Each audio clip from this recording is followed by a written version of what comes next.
इस प्रकार हमने देखा बच्चों कि जो क्षेत्रीय प्रसार गुणांक है वो रेखीय प्रसार गुणांक का दुगना होता है। अब हम देखते हैं रेखीय प्रसार गुणांक और आयतन प्रसार गुणांक में क्या संबंध है। हमने वही L लंबाई की तार ली थी और उसके आधार पर अगर उसके ताप में डेल्टा T वृद्धि की जाए तो उसकी लंबाई में मान लीजिए डेल्टा L की वृद्धि हो रही है, तो रेखीय प्रसार गुणांक का सूत्र हो जाएगा अल्फा बराबर delta L upon L into delta T। इसे हम समीकरण 1 लिख देते हैं। अब मान लीजिए इसी विमा का, इसी लंबाई चौड़ाई ऊंचाई के रूप में हम एक ठोस ले लेते हैं। मतलब अब ये ठोस एक घन के रूप में है, एक क्यूब के रूप में है, जिसकी सभी भुजाएं बराबर हैं। मतलब लंबाई चौड़ाई ऊंचाई सारे बराबर है और सभी को हमने L लिया। सभी को हमने बराबर इसलिए बच्चों ताकि हम इसमें संबंध स्थापित कर सके, कंपेयर कर सके। अब मान लीजिए इसके ताप में भी हम डेल्टा T की वृद्धि करते हैं तो सभी भुजाओं में वृद्धि होगी, इसकी लंबाई में भी डेल्टा L की वृद्धि होगी, चौड़ाई में भी डेल्टा L की वृद्धि होगी और ऊंचाई में भी डेल्टा L की वृद्धि होगी। मतलब इस घन का अब जो आकार है वो बढ़ जाएगा। अब इसके आयतन में भी परिवर्तन होगा। मान लीजिए इस घन का प्रारंभिक आयतन हम V से दर्शा रहे हैं, तो V बराबर क्या होगा, घन का आयतन मतलब लंबाई इंटू चौड़ाई इंटू ऊंचाई, यानी L into L into L करेंगे, यानी कि L क्यूब होगा। अब जब हमने इसके ताप में वृद्धि की थी डेल्टा T, तो इसके आयतन में भी वृद्धि हुई। ये जो आयतन हमको फाइनली मिला इसे हम V प्लस डेल्टा V से रिप्रेजेंट कर रहे हैं, तो V प्लस डेल्टा V बराबर हो जाएगा। अब ये जो विमा चेंज हुई है उन भुजाओं को गुणा करते हैं, तो हम लिखेंगे L प्लस डेल्टा L का होल क्यूब। और अब यदि हमको आयतन में परिवर्तन ज्ञात करना हो तो ये जो अंतिम आयतन हमें प्राप्त हुआ है उसमें से प्रारंभिक आयतन को घटा देते हैं। तो चलिए घटा कर देखते हैं कि आयतन में वृद्धि कितनी प्राप्त होगी। आयतन में वृद्धि यदि हम ज्ञात करें तो ये अंतिम आयतन माइनस प्रारंभिक आयतन होगी, यानी कि L प्लस डेल्टा L का क्यूब माइनस L क्यूब होगा। आयतन में वृद्धि हम डेल्टा V से दर्शा रहे हैं। अब यहाँ पर हम A plus B whole cube का फॉर्मूला लगाएंगे और A plus B whole cube बराबर होता है A cube plus 3A square B plus 3BA square plus 3AB square plus B cube. तो यहाँ पर वही मान रख देते हैं और इसके अकॉर्डिंग हम L plus delta L cube को एक्सपैंड करेंगे, तो हमें मिलेगा L cube plus 3L square dot delta L plus 3L dot delta L का स्क्वायर प्लस डेल्टा L का क्यूब माइनस L क्यूब। यहाँ से L क्यूब कैंसिल कर देते हैं, तो हमें मिलेगा डेल्टा V बराबर 3L square dot delta L plus 3L dot delta L square plus delta L cube. ये जो समीकरण हमें प्राप्त हुआ है इसमें डेल्टा L बहुत ही छोटी राशि है, क्योंकि जो एक्सपेंशन होता है या जो वृद्धि होती है विमा में उसका मान बहुत ही कम होता है, और जब इसे हम स्क्वायर करेंगे या फिर इसका घन करेंगे, क्यूब लेंगे, तो यह राशि और भी छोटी हो जाएगी और इसीलिए इसे हम नगण्य मान सकते हैं। तो जो समीकरण हमें प्राप्त हुआ है इसमें से इन मानों को नगण्य करने पर हमें अगला स्टेप प्राप्त होगा, delta V equal to 3L square delta L। आयतन प्रसार गुणांक के सूत्र से गामा बराबर होता है delta V upon V delta T। अब समीकरण 1 में यह मान रखने पर हमें मिलेगा गामा बराबर 3L square delta L upon V delta T। ये V आयतन है, तो प्रारंभिक आयतन का मान हमने लिया था V बराबर L क्यूब। अब यह मान इस समीकरण में रख देते हैं, तो गामा बराबर होगा 3L square delta L upon L cube dot delta T। अब यहाँ न्यूमरेटर डिनोमिनेटर से L स्क्वायर कैंसिल कर देते हैं, तो डिनोमिनेटर में केवल एक ही L बचेगा, तो हमें मिलेगा गामा बराबर 3 dot delta L upon L dot delta T। और अल्फा का मान हम जानते हैं, यानी कि रेखीय प्रसार गुणांक delta L upon L dot delta T। अब यह मान गामा के मान में रखते हैं, तो गामा बराबर हो जाएगा 3 इंटू अल्फा, यानी कि आयतन प्रसार गुणांक बराबर 3 इंटू रेखीय प्रसार गुणांक। और इस प्रकार हमने देखा कि आयतन प्रसार गुणांक रेखीय प्रसार गुणांक का 3 गुना होता है। अब ये तीनों में क्या संबंध है? हम देखें कि बीटा बराबर 2 अल्फा होता है, यहाँ से अल्फा बराबर बीटा अपॉन 2 लिख सकते हैं, और गामा बराबर 3 अल्फा होता है, तो हम अल्फा बराबर गामा अपॉन 3 लिख सकते हैं। तो इस प्रकार हम लिख सकते हैं अल्फा बराबर बीटा अपॉन 2 बराबर गामा अपॉन 3, और अल्फा के नीचे हम 1 डाल दें।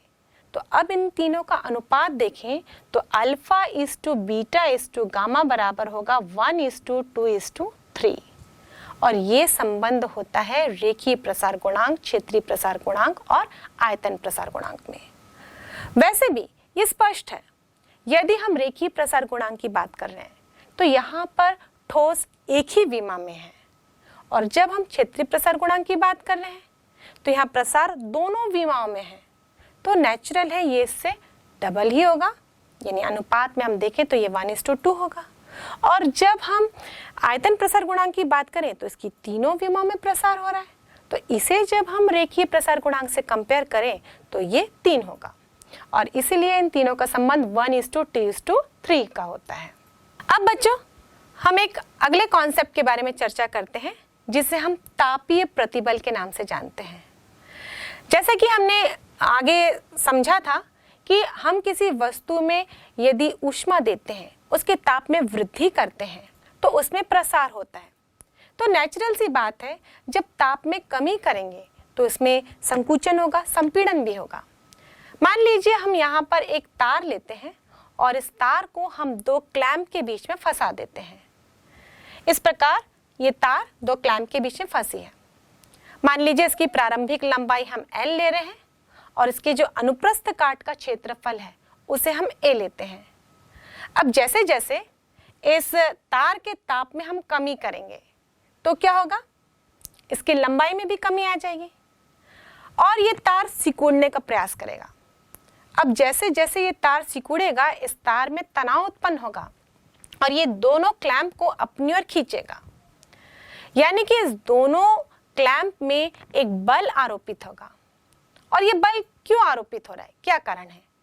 जैसे हम ताप में कमी करते जा रहे हैं, इस तार में विकृति उत्पन्न हो रही है, और विकृति के कारण ही इस तार में प्रतिबल काम करेगा, यानी कि प्रतिबल उत्पन्न होगा, और उसी प्रतिबल के कारण ही इस क्लैंप में, दोनों हुक में बल आरोपित होगा, और ये तार इन दोनों क्लैंपों को अपनी ओर खींचने का प्रयास करेगा। ये दोनों एक दूसरे की ओर आने का प्रयास करेंगे, खिंचाव महसूस करेंगे, तनाव महसूस करेंगे।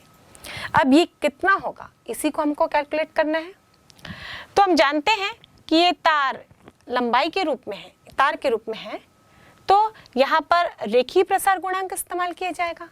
रेखीय प्रसार गुणांक बराबर होता है, मैंने आप लोग को बच्चों पहले ही फॉर्मूला इसका बता दिया था। यहाँ पे अब हम वृद्धि नहीं लिखेंगे, क्योंकि यहाँ पर अब संकुचन हो रहा है, तो यहाँ पर हम लिखेंगे लंबाई में परिवर्तन अपॉन प्रारंभिक लंबाई इंटू ताप में परिवर्तन।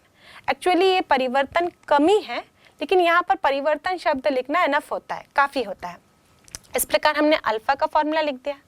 अब इसी में यदि हम प्रारंभिक लंबाई को कैपिटल L लिख रहे थे और उसमें जो परिवर्तन है उसको स्मॉल l लिख रहे हैं, तो इस प्रकार से सूत्र को लिखा जा सकता है। अब यहाँ से हम देखें तो L upon L equal to हो जाएगा अल्फा डेल्टा T, और लंबाई में परिवर्तन अपॉन प्रारंभिक लंबाई, ये राशि कहलाती है अनुदैर्ध्य विकृति। तो हम इसे रिप्रेजेंट करेंगे विकृति से, तो विकृति बराबर हो जाएगा अल्फा इंटू डेल्टा T, और इसी अनुदैर्ध्य विकृति के कारण ही इस तार में अनुदैर्ध्य प्रतिबल भी कार्य करेगा। और यहाँ पे जो विकृति उत्पन्न हो रही है या जो प्रतिबल उत्पन्न हो रहे हैं इस विकृति के आधार पर, ये दोनों ही ताप के कारण उत्पन्न हो रहे हैं, और इसीलिए हम यहाँ पर इसे तापीय विकृति और तापीय प्रतिबल के नाम से भी जानते हैं। और बच्चों हम जानते हैं कि प्रतिबल और विकृति का अनुपात ये प्रत्यास्थ गुणांक कहलाता है। चूंकि यहाँ पर ये पदार्थ एक ठोस है और ये तार के रूप में है, तो यहाँ पर हम यंग प्रत्यास्था गुणांक इस्तेमाल करेंगे और यंग प्रत्यास्था गुणांक y बराबर हो जाएगा तापीय प्रतिबल अपॉन तापीय विकृति। और यहाँ से हम तापीय प्रतिबल देखें तो ये होगा यंग प्रत्यास्था गुणांक इंटू तापीय विकृति। और इस प्रकार तापीय प्रतिबल को हम लिख सकते हैं y इंटू तापीय विकृति का सूत्र अभी हमने ज्ञात किया, ये होगा अल्फा इंटू डेल्टा टी। और ये प्रतिबल के सूत्र से हम जानते हैं जो प्रतिबल होता है वो बल अपॉन क्षेत्रफल होता है। यहाँ पर ये जो बल है ये क्लैंप में आरोपित हो रहा है। जैसे कि मैंने पहले ही आपको एक्सप्लेन किया, ये जो प्रतिबल उत्पन्न हो रहा है उसी के कारण ही क्लैंप में तनाव उत्पन्न हो रहा है। तो यहाँ पर हम लिख सकते हैं तापीय प्रतिबल बराबर आरोपित बल अपॉन क्षेत्रफल। तो यहाँ पे जो आरोपित बल है इस क्लैंप में उसका फॉर्मूला हो जाएगा आरोपित बल इनटू प्रतिबल, ये वही तापीय प्रतिबल है, इनटू क्षेत्रफल।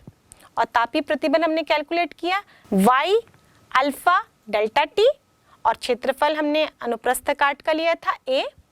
तो ये जो आरोपित बल होगा इन दोनों क्लैंप के बीच में ये होगा F बराबर y into a alpha delta T, जहाँ पर y यंग प्रत्यास्था गुणांक है और a अनुप्रस्थ काट का क्षेत्रफल और अल्फा जो हमने यहाँ इस्तेमाल किया है वो रेखीय प्रसार गुणांक है और डेल्टा टी ताप में वृद्धि को प्रदर्शित करता है। तो इस प्रकार बच्चों इस सूत्र की सहायता से हम दो क्लैंपों में आरोपित बल को कैलकुलेट कर सकते हैं। तो चलिए इस फॉर्मूले के आधार पर एक न्यूमेरिकल क्वेश्चन बनाते हैं। 1 मिलीमीटर स्क्वायर अनुप्रस्थ काट वाले एक तार को 80 डिग्री सेल्सियस तक गर्म करके दो दृढ़ क्लैंपों के बीच कस दिया गया है। यदि तार का ताप घटकर 60 डिग्री सेल्सियस हो जाए तो तार के तनाव में परिवर्तन ज्ञात कीजिए। तार के पदार्थ का रेखीय प्रसार गुणांक 1.1 इंटू 10⁻⁻5 प्रति डिग्री सेल्सियस तथा यंग प्रत्यास्था गुणांक 2 इंटू 10⁻11 न्यूटन प्रति मीटर स्क्वायर है। अब इस प्रश्न में दिया गया है अनुप्रस्थ काट का क्षेत्रफल यानी a बराबर 1 मिलीमीटर स्क्वायर, तो इसे मीटर में कन्वर्ट करेंगे तो 1 into 10⁻⁻6 metre square. Delta T बराबर 80 माइनस 60 करेंगे। यहाँ पर ताप में कमी आ रही है, ताप घट रहा है, इसलिए हम 80 डिग्री सेल्सियस से 60 डिग्री सेल्सियस को घटाएंगे तो ताप में परिवर्तन प्राप्त होगा 20 डिग्री सेल्सियस। अल्फा का मान प्रश्न में दिया गया है 1.1 इंटू 10⁻⁻5 प्रति डिग्री सेल्सियस और y बराबर यानी कि यंग प्रत्यास्था गुणांक बराबर है 2 इंटू 10⁻11 न्यूटन प्रति मीटर स्क्वायर। अब ये सारे मान हम सूत्र में रखेंगे। सूत्र अनुसार हम जानते हैं क्लैंपों पर आरोपित बल F बराबर होगा y into a into alpha into delta T. हम सारे मान इस समीकरण में रखेंगे और हल करेंगे तो हमें मिलेगा F इक्वल टू 4.4 इंटू 10 और 44 न्यूटन। अभी हमने जो ठोसों में ऊष्मीय प्रसार के बारे में चर्चा की उसमें हम देखते हैं कि इसका हमारे दैनिक जीवन में क्या एप्लीकेशन है। जब मैं रेखीय प्रसार के बारे में बता रही थी तब हमने ऑलरेडी एक दैनिक जीवन में एप्लीकेशन के बारे में चर्चा की थी, पेंडुलम क्लॉक की। हमने देखा था कि पेंडुलम क्लॉक में ताप का प्रभाव पड़ता है और उसके कारण घड़ी गर्मी के दिनों में धीरे चलती है जबकि ठंडी के दिनों में तेज चलने लगती है। और इस त्रुटि को दूर करने के लिए ही जो पेंडुलम होते हैं उसे इनवार का बनाया जाता है। बताया था मैंने आपको बच्चों की एक विशेष मिश्र धातु है जिसका रेखीय प्रसार गुणांक का मान कम होता है, लगभग नगण्य ही होता है, इसलिए हम इस प्रकार के मिश्र धातु का उपयोग करते हैं।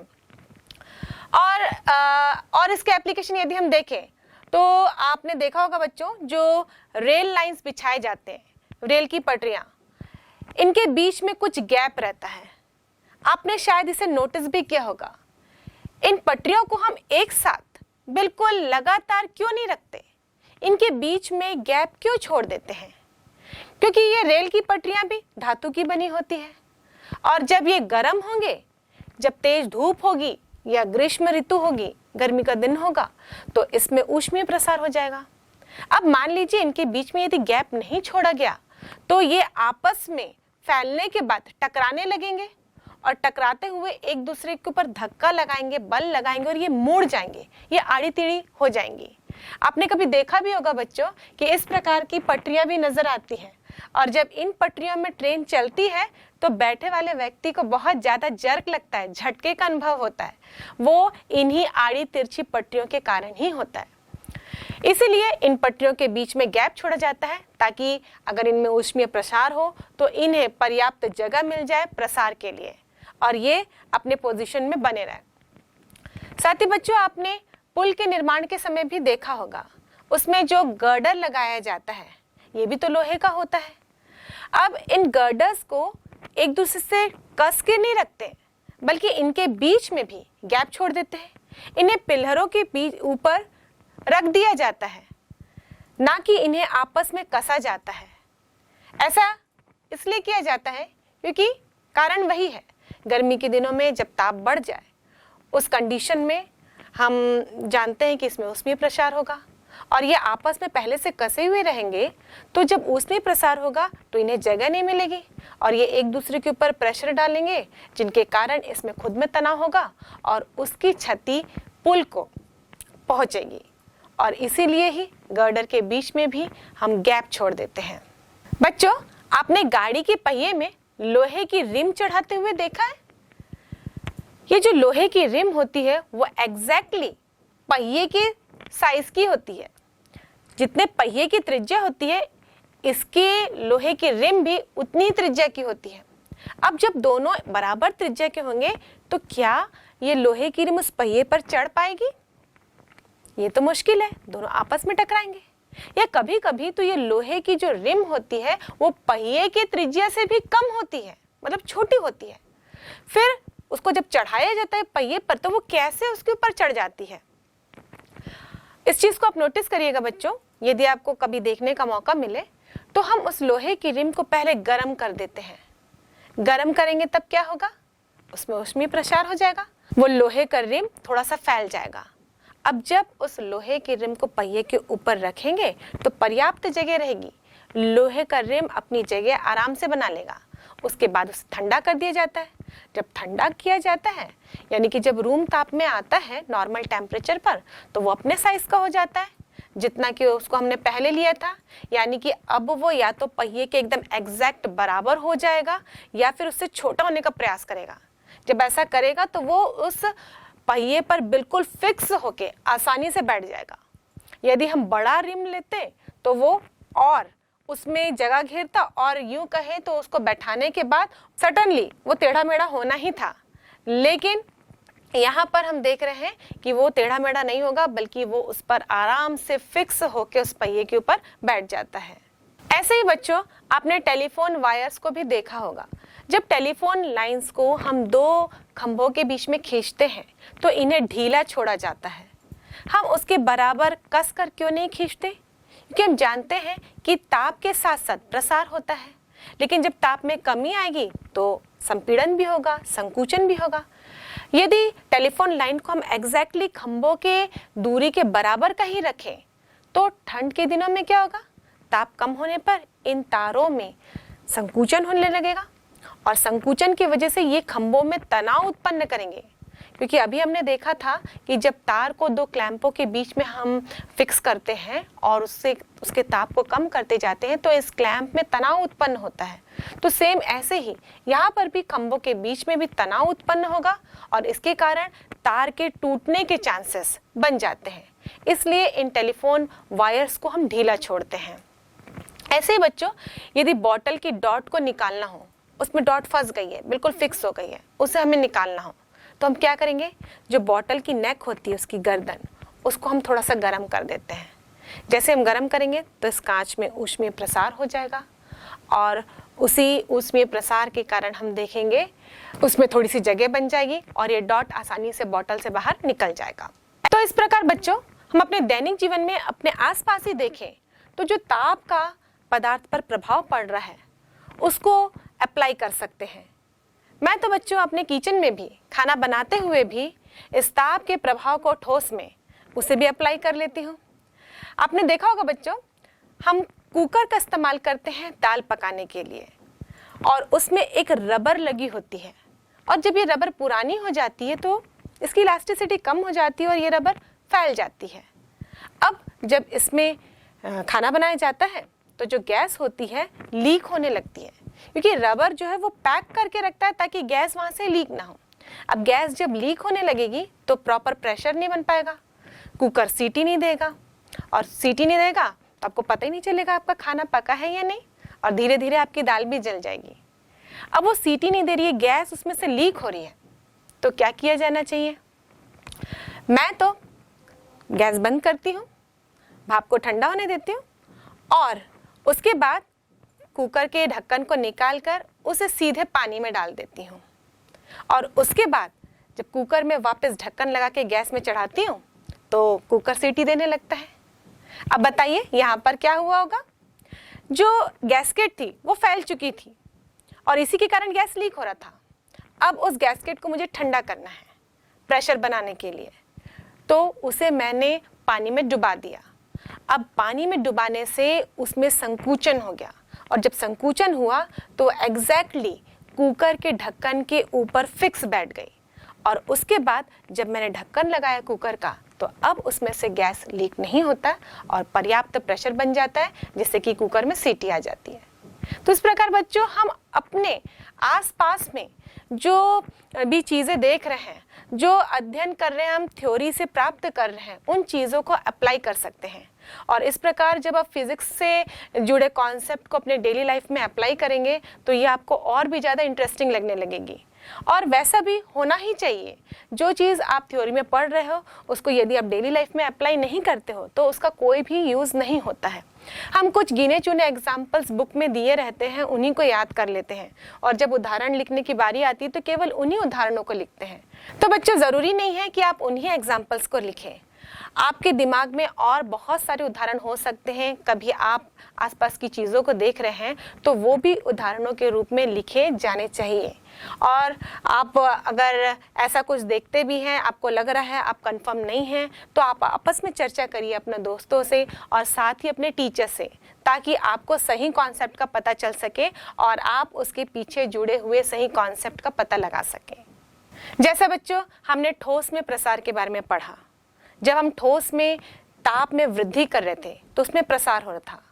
ऐसा प्रसार द्रव में भी होता है, क्योंकि यह प्रसार ताप के साथ साथ ये पूरे द्रव्य के लिए लागू होता है, चाहे ठोस हो, चाहे द्रव हो, चाहे गैस हो। तो अब हम द्रव में यानी कि लिक्विड्स में प्रसार के बारे में चर्चा करते हैं। बच्चों, लिक्विड्स का अपना कोई आकार नहीं होता, वो जिस बर्तन में रखा जाता है वो उसी आकार का हो जाता है, पर उसका एक निश्चित आयतन जरूर होता है। अब हम इस लिक्विड को जिस बर्तन में रखेंगे ये उसी आकार का हो जाएगा। अब मान लीजिए हमें लिक्विड को गर्म करना है। मान लीजिए हमने एक पतीले में पानी लिया है, उसको हम गर्म करना है, तो हम गैस पर रख दिए हैं। अब यह ऊष्मा सबसे पहले इस बर्तन को मिलेगी, तो बर्तन का ताप इंक्रीज होगा। जिस पदार्थ का भी वो बर्तन बना है उसके ताप में वृद्धि होगी। तो सबसे पहले किस में प्रसार होगा? बर्तन में प्रसार होगा, ना कि उस लिक्विड में। और उस बर्तन में प्रसार के कारण ये जो लिक्विड का आकार है वो चेंज हो जाएगा, और हमको ऐसा महसूस होता है कि उस लिक्विड में प्रसार हो गया है, पर एक्चुअली प्रसार किस में हुआ था? बर्तन में हुआ था। और उसके बाद अब ऊष्मा देंगे आप, तो किस में प्रसार होगा? ये ऊष्मा पहुंचेगी लिक्विड में, और अब जो प्रसार होगा वो लिक्विड में होगा। और इसीलिए द्रव में प्रसार को हम दो भागों में बांटते हैं, एक आभासी प्रसार और दूसरा वास्तविक प्रसार, यानी कि एपरेंट एक्सपेंशन और दूसरा रियल एक्सपेंशन। अब एपरेंट एक्सपेंशन कब हुआ था? जब बर्तन में प्रसार हो रहा था और हमको सिर्फ आभास हुआ कि जैसे उस लिक्विड में कुछ परिवर्तन हो गया, पर उसमें कोई परिवर्तन नहीं था, केवल आभास हुआ था। पर और ऊष्मा देने पर किस में परिवर्तन हुआ? तब उस लिक्विड में परिवर्तन हुआ, तब वो वास्तविक प्रसार हुआ। तो इस प्रकार हम जो द्रव के प्रसार है उनको दो भागों में बांटते हैं, और सारे द्रव इसी तरह से बिहेव करते हैं। जब द्रवों को हम गर्म करते हैं तो उनमें प्रसार होता है। अब उनमें प्रसार होगा तो नेचुरल सी बात है कि उसके आयतन में प्रसार होगा, क्योंकि लिक्विड किसी भी कंटेनर में रखें एक आयतन का रूप लेती है। तो उसके आयतन में प्रसार होगा। इसलिए जब द्रवों में प्रसार की हम चर्चा करते हैं तो आयतन प्रसार गुणांक ही निकालते हैं, क्योंकि वो द्रव किसी भी बर्तन में एक आयतन के रूप में ही होगा। लेकिन जिसको हम सार्वत्रिक सॉल्वेंट कहते हैं, यूनिवर्सल सॉल्वेंट, यानी कि जल, पानी, इसका एक अपना अलग ही असामान्य व्यवहार है, जिसको हम लोग एनामोलस बिहेवियर, एबनॉर्मल बिहेवियर कहते हैं। ये बाकी द्रव की तरह गर्म करने पर सीधे प्रसार नहीं होता। बाकी द्रवों को हम 0 डिग्री सेल्सियस पे रखे हैं और ताप देना शुरू किए तो सभी में प्रसार होना शुरू हो जाता है। लेकिन जब हम जल की बात करते हैं तो 0 से लेकर 4 डिग्री सेल्सियस तक जल को गर्म करने से इसमें प्रसार नहीं होता, मतलब इसके आयतन में वृद्धि नहीं होती, बल्कि इसके आयतन में कमी आ जाती है। अब ये पानी का अपना ही व्यवहार है, अभिलाक्षणिक, बिल्कुल सबसे अलग हटके, इसलिए हम लोग इसको एबनॉर्मल कहते हैं। अब हम देख रहे हैं कि जब ताप में 0 डिग्री से 4 डिग्री सेल्सियस तक वृद्धि की गई तो इसके आयतन में कमी आई, लेकिन 4 डिग्री सेल्सियस के बाद जब हम ताप में फिर वृद्धि करते हैं तो आयतन में भी वृद्धि हो जाती है। इसका मतलब पानी का सबसे कम आयतन 4 डिग्री सेल्सियस पर ही होता है। और बच्चों, हमारे पास घनत्व का सूत्र होता है, घनत्व बराबर द्रव्यमान बटे आयतन। मतलब एक निश्चित द्रव्यमान का जल आप लेते हैं तो उसमें घनत्व और आयतन का संबंध कैसे होता है? व्युत्क्रमानुपाती का। आयतन अधिक होगा तो घनत्व कम होगा, आयतन कम होगा तो घनत्व अधिक होगा। तो 4 डिग्री सेल्सियस पर पानी का आयतन सबसे कम है, तो 4 डिग्री सेल्सियस पर पानी का घनत्व सबसे अधिक होगा।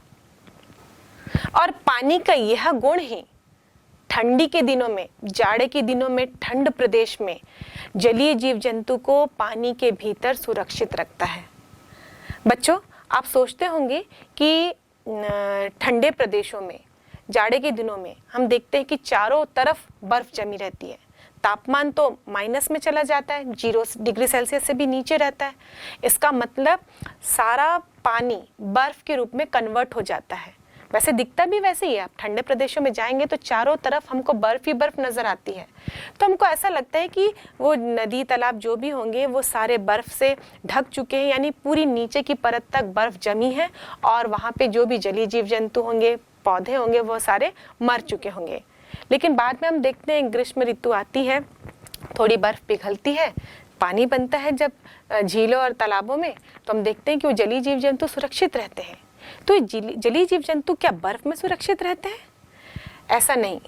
एक्चुअली जो बर्फ रहती है केवल ऊपरी सतह पर जमी होती है और जलीय जीव जंतु पानी के नीचे सुरक्षित रहते हैं। अब ये पानी के नीचे किस प्रकार सुरक्षित रहते हैं?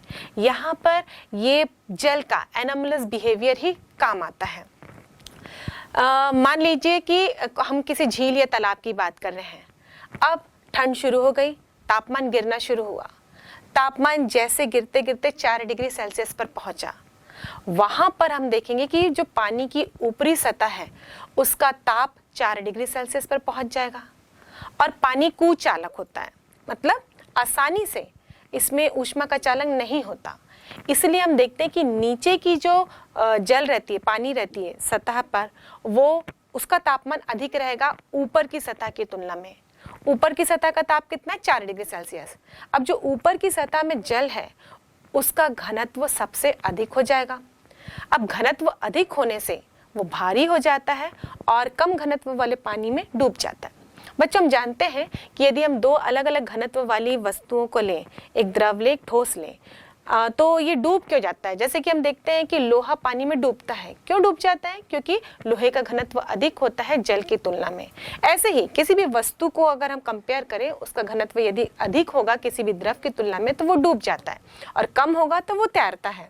तो यहाँ पर भी हम देखें कि जो 4 डिग्री सेल्सियस पर जल है उसका घनत्व अधिक है और नीचे जो जल है पानी की तली में, तालाब की तली में, उसका टेम्परेचर अधिक है तो उसका घनत्व कम होगा और इसीलिए ऊपर का भारी जल नीचे आता है और नीचे का जल ऊपर चला जाता है और ये प्रक्रिया चलते रहती है क्योंकि फिर वही होगा, ऊपर की सतह में फिर 4 डिग्री सेल्सियस ताप आ जाएगा, फिर वो भारी होगा, फिर नीचे आ जाएगा, नीचे का जल ऊपर चला जाएगा। और ये प्रक्रिया कब तक चलेगी? जब तक पूरे जल का ताप 4 डिग्री सेल्सियस ना हो जाए। और इस प्रकार झीलों या तालाबों का जल का जो ताप है वो 4 डिग्री सेल्सियस हो जाता है, और जो जल अब नीचे पहुंच गया उसका ताप तो निश्चित रूप से 4 डिग्री सेल्सियस ही होगा। अब तापमान और गिरना शुरू हुआ, 0 तक पहुंचा, 0 से कम होने लगा तो ऊपर की सतह में बर्फ जमना शुरू हो जाता है। लेकिन नीचे की सतह में यानी कि तली में जो पानी है वो अब भी 4 डिग्री सेल्सियस पर बना रहता है, और 4 डिग्री सेल्सियस मतलब अब वो द्रव अवस्था में ही होगा।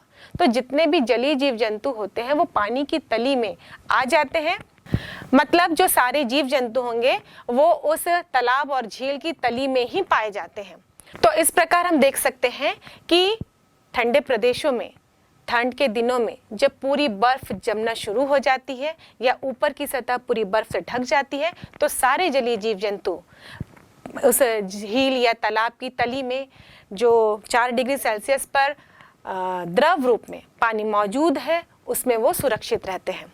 और उसके बाद जब तापमान बढ़ने लगता है, बर्फ पिघल जाती है, तो ये सारे जीव जंतु फिर ऊपर की ओर आ जाते हैं, और इस प्रकार वो ठंडे प्रदेशों में भी ठंड के दिनों में भी सुरक्षित रहते हैं।